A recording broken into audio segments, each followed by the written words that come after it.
the common question among us is probably this: I don't have what it takes to be a spiritual father to someone. Like, I can't teach somebody about doctrine because I barely know it myself. How am I supposed to be faithful to the goal of this mission of making disciples? And here's a couple things I'd say to you. Indeed, the ability to guard the faith and pass it on implies that you know the faith. So if some of us are honest, we could raise our hand and say, I am not a very good student of God's word. I am not a very good student of knowing the faith so that I can pass it on. We've got to be students of God's word. We've got to deepen our doctrine for the sake of guarding it, standing against what the world brings to us, but also so that we can pass it on to others who will then carry it on to others. That's so important. Hopefully, you can identify a Paul-like figure in your life. Everybody should have a Paul-like figure. Everyone should have someone who is more spiritually mature than them, who has walked through things, who knows deeper truths than them, that they can ask questions to and ask them to pray for them and call them up and say, hey, I'm going through this. Tell me about when you walked through that. You need that kind of person in your life. You may need to find someone. But then once you have that, everybody should have a Timothy in their life. Everyone should have someone that they're then pouring into, that they're discipling. You need to be a spiritual father or a spiritual mother to someone. You got to know the faith.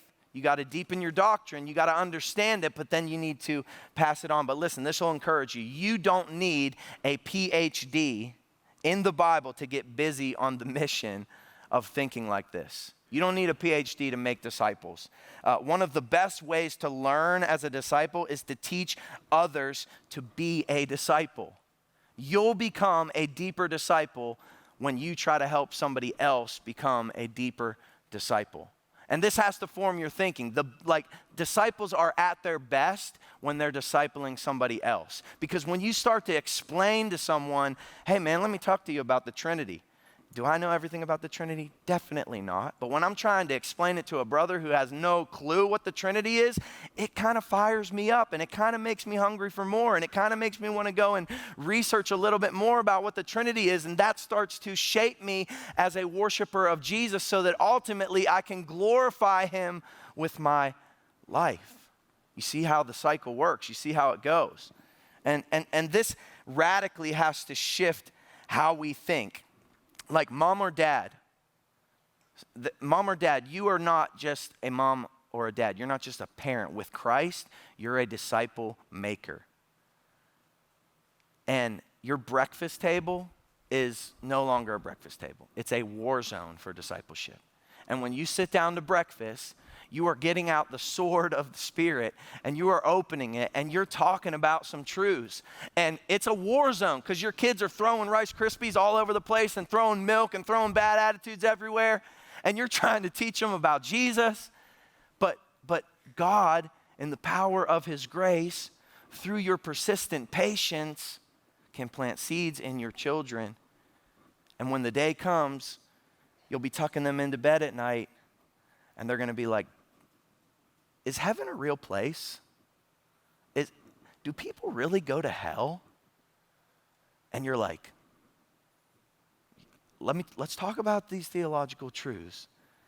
And I'll tell you what, there have been times where I completely botched the gospel trying to explain it to my children. And my wife comes in and saves the day because she simplifies it and she makes it digestible for my children. And I sit there and think, I'm becoming a disciple right now because my wife is explaining the gospel to my 9-year-old in a way that I am understanding it in the way that Christ has asked me to understand it, having faith like a child, and that's the point.